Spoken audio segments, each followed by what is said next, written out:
Introduction. There is a need. Does school prepare children for the real world? Study hard and get good grades and you will find a high-paying job with great benefits, my parents used to say. Their goal in life was to provide a college education for my older sister and me, so that we would have the greatest chance for success in life. When I finally earned my diploma in 1976, graduating with honors, and near the top of my class, in accounting from Florida State University, my parents had realized their goal. It was the crowning achievement of their lives. In accordance with the master plan, I was hired by a big 8 inches accounting firm, and I looked forward to a long career and retirement at an early age. My husband, Michael, followed a similar path. We both came from hardworking families, of modest means but with strong work ethics. Michael also graduated with honors, but he did it twice, first as an engineer and then from law school. He was quickly recruited by a prestigious Washington, D.C. law firm that specialized in patent law, and his future seemed bright, career path well-defined and early retirement guaranteed. Although we have been successful in our careers, they have not turned out quite as we expected. We both have changed positions several times, for all the right reasons, but there are no pension plans vesting on our behalf. Our retirement funds are growing only through our individual contributions. Michael and I have a wonderful marriage with 3 great children. As I write this, 2 are in college and 1 is just beginning high school. We have spent a fortune making sure our children have received the best education available. One day in 1996, one of my children came home disillusioned with school. He was bored and tired of studying.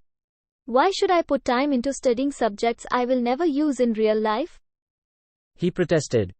Without thinking, I responded, because if you don't get good grades, you won't get into college. Regardless of whether I go to college, he replied, I'm going to be rich. If you don't graduate from college, you won't get a good job, I responded with a tinge of panic and motherly concern. And if you don't have a good job, how do you plan to get rich? My son smirked and slowly shook his head with mild boredom. We have had this talk many times before. He lowered his head and rolled his eyes. My words of motherly wisdom were falling on deaf ears once again. Though smart and strong-willed, he has always been a polite and respectful young man. Mom, he began. It was my turn to be lectured. Get with the times. Look around, the richest people didn't get rich because of their educations. Look at Michael Jordan and Madonna. Even Bill Gates, who dropped out of Harvard, founded Microsoft. He is now the richest man in America, and he's still in his 30s. There is a baseball pitcher who makes more than $4 million a year even though he has been labeled mentally challenged. Quote. There was a long silence between us. It was dawning on me that I was giving my son the same advice my parents had given me. The world around us has changed, but the advice hasn't. Getting a good education and making good grades no longer ensures success, and nobody seems to have noticed, except our children. Mom, he continued, I don't want to work as hard as you and Dad do. You make a lot of money, and we live in a huge house with lots of toys. If I follow your advice, I'll wind up like you, working harder and harder only to pay more taxes and wind up in debt. There is no job security anymore. I know all about downsizing and right-sizing. I also know that college graduates today earn less than you did when you graduated. Look at doctors. They don't make nearly as much money as they used to. I know I can't rely on social security or company pensions for retirement. I need new answers. He was right. He needed new answers, and so did I. My parents' advice may have worked for people born before 1945, but it may be disastrous for those of us born into a rapidly changing world. No longer can I simply say to my children, go to school, get good grades, and look for a safe, secure job. I knew I had to look for new ways to guide my children's education. As a mother as well as an accountant, I have been concerned by the lack of financial education our children receive in school.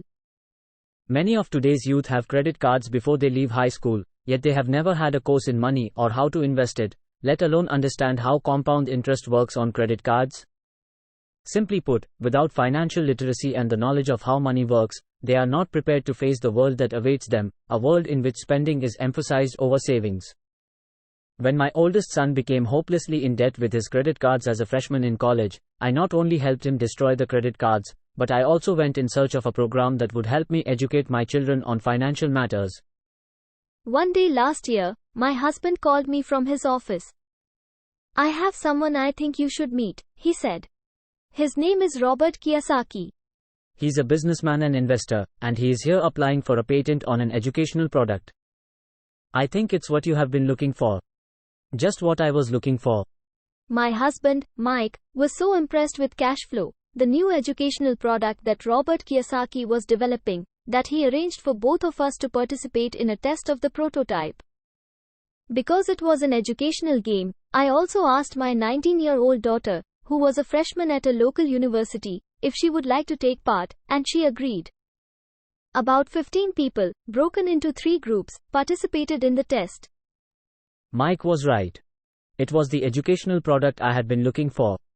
But it had a twist. It looked like a colorful Monopoly board with a giant well-dressed rat in the middle. Unlike Monopoly, however, there were 2 tracks, one inside and one outside. The object of the game was to get out of the inside track, what Robert called the rat race, and reach the outer track, or the fast track. As Robert put it, the fast track simulates how rich people play in real life. Robert then defined the rat race for us. If you look at the life of the average educated, hardworking person, there is a similar path. The child is born and goes to school.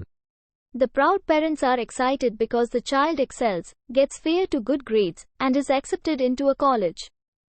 The child graduates, maybe goes on to graduate school and then does exactly as programmed, looks for a safe, secure job or career.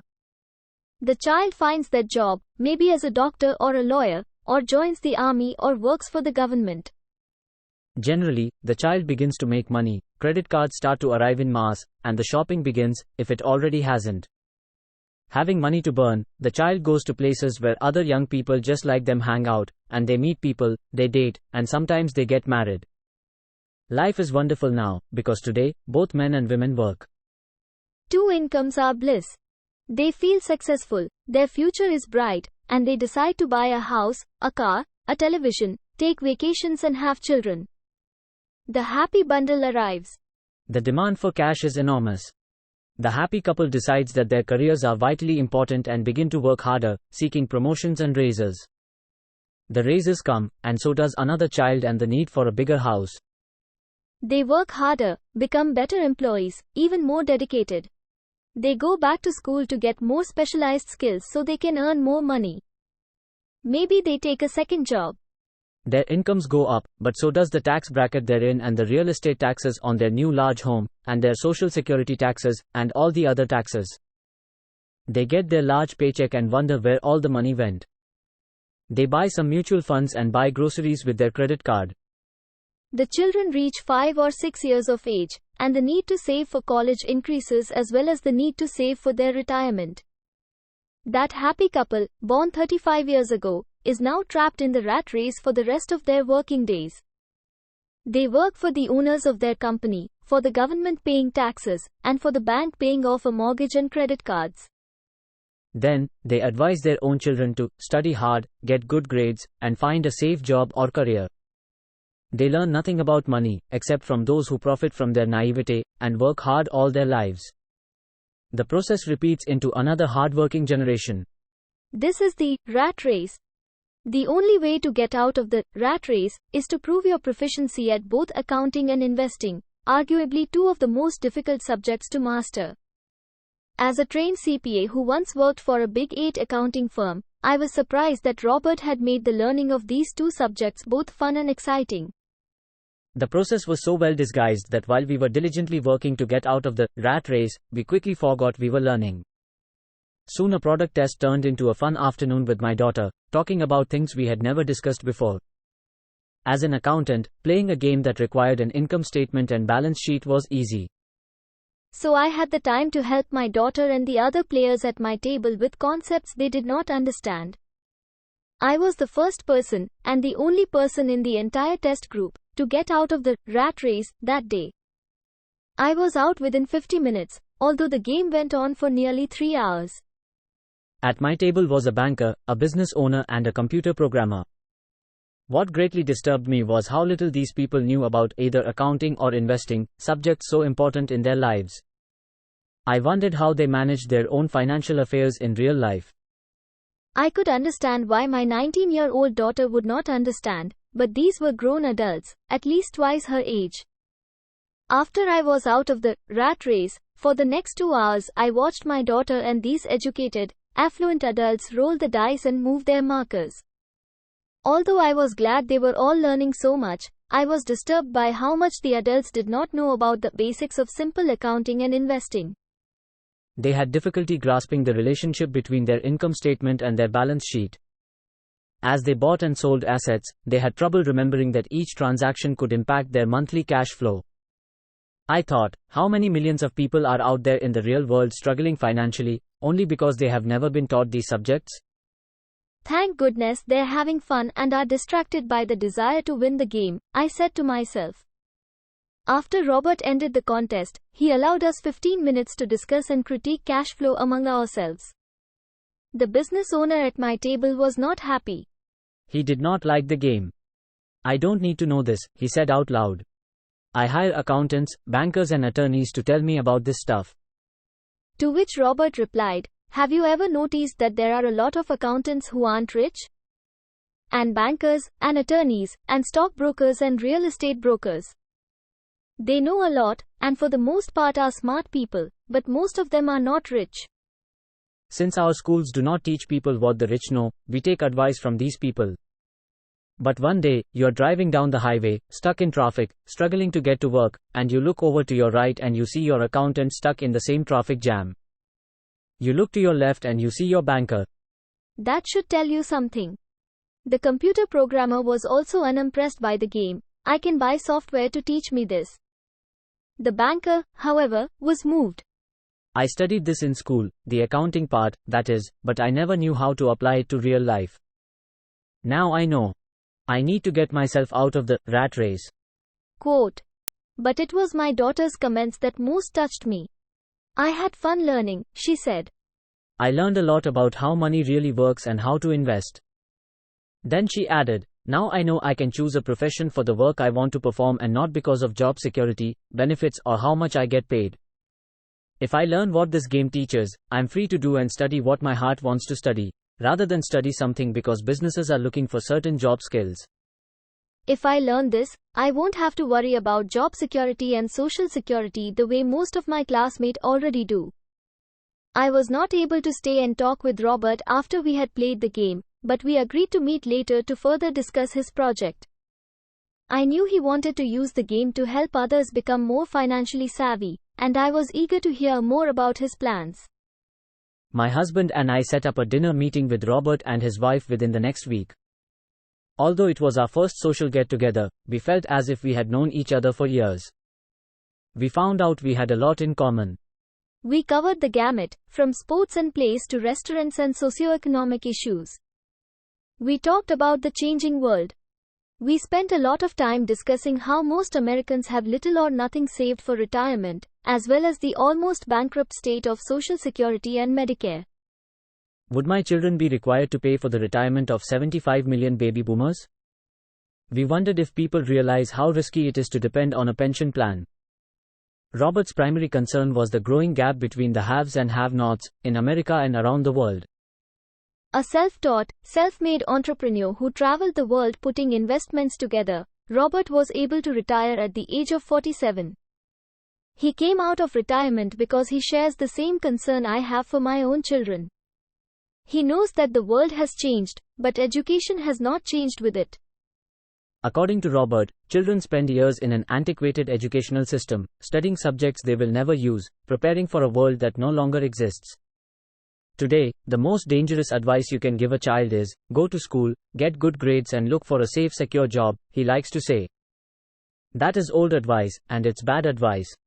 If you could see what is happening in Asia, Europe, South America, you would be as concerned as I am.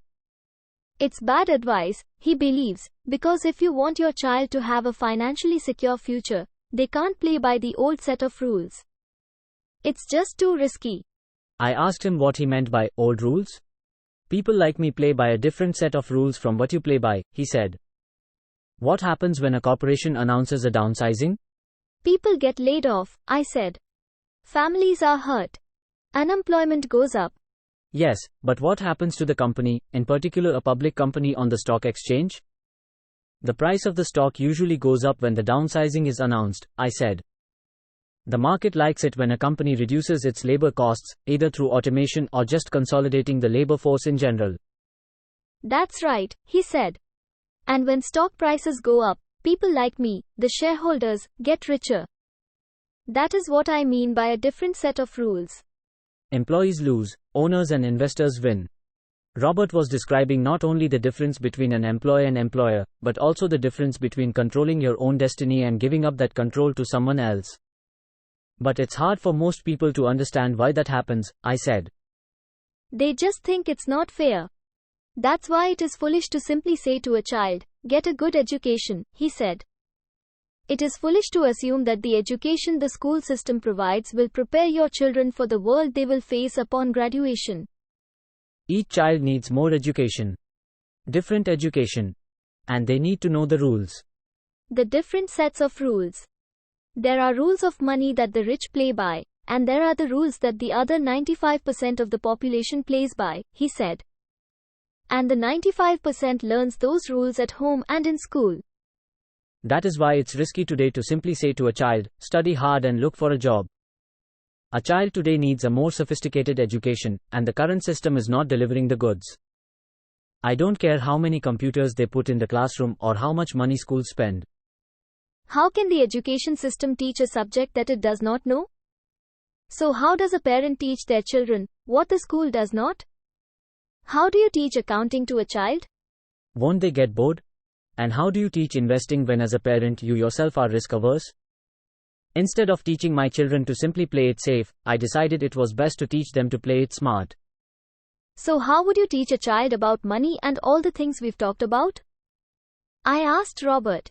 How can we make it easy for parents, especially when they don't understand it themselves? I wrote a book on the subject, he said. Where is it? In my computer. It's been there for years in random pieces. I add to it occasionally. But I've never gotten around to put it all together. I began writing it after my other book became a bestseller, but I never finished the new one. It's in pieces. And in pieces it was. After reading the scattered sections, I decided the book had merit and needed to be shared, especially in these changing times. We agreed to co-author Robert's book. I asked him how much financial information he thought a child needed. He said it would depend on the child. He knew at a young age that he wanted to be rich and was fortunate enough to have a father figure who was rich and willing to guide him. Education is the foundation of success, Robert said. Just as scholastic skills are vitally important, so are financial skills and communication skills. What follows is the story of Robert's two dads, a rich one and a poor one, that expounds on the skills he's developed over a lifetime. The contrast between two dads provides an important perspective. The book is supported, edited and assembled by me. For any accountants who read this book, suspend your academic book knowledge and open your mind to the theories Robert presents. Although many of them challenge the very fundamentals of generally accepted accounting principles, they provide a valuable insight into the way true investors analyze their investment decisions. When we as parents advise our children to go to school, study hard and get a good job, we often do that out of cultural habit. It has always been the right thing to do. When I met Robert, his ideas initially startled me. Having been raised by two fathers, he had been taught to strive for two different goals. His educated dad advised him to work for a corporation. His rich dad advised him to own the corporation. Both life paths required education, but the subjects of study were completely different. His educated dad encouraged Robert to be a smart person. His rich dad encouraged Robert to know how to hire smart people. Having two dads caused many problems. Robert's real dad was the superintendent of education for the state of Hawaii. By the time Robert was 16, the threat of, if you don't get good grades, you won't get a good job, had little effect. He already knew his career path was to own corporations, not to work for them. In fact, if it had not been for a wise and persistent high school guidance counselor, Robert might not have gone on to college. He admits that. He was eager to start building his assets, but finally agreed that the college education would also be a benefit to him. Truthfully, the ideas in this book are probably too far-fetched and radical for most parents today. Some parents are having a hard enough time simply keeping their children in school. But in light of our changing times, as parents we need to be open to new and bold ideas. To encourage children to be employees is to advise your children to pay more than their fair share of taxes over a lifetime, with little or no promise of a pension. And it is true that taxes are a person's greatest expense. In fact, most families work from January to mid-May for the government just to cover their taxes. New ideas are needed and this book provides them. Robert claims that the rich teach their children differently. They teach their children at home, around the dinner table. These ideas may not be the ideas you choose to discuss with your children, but thank you for looking at them. And I advise you to keep searching. In my opinion, as a mom and a CPA, the concept of simply getting good grades and finding a good job is an old idea. We need to advise our children with a greater degree of sophistication. We need new ideas and different education. Maybe telling our children to strive to be good employees while also striving to own their own investment corporation is not such a bad idea. It is my hope as a mother that this book helps other parents. It is Robert's hope to inform people that anyone can achieve prosperity if they so choose. If today you are a gardener or a janitor or even unemployed, you have the ability to educate yourself and teach those you love to take care of themselves financially. Remember that financial intelligence is the mental process via which we solve our financial problems.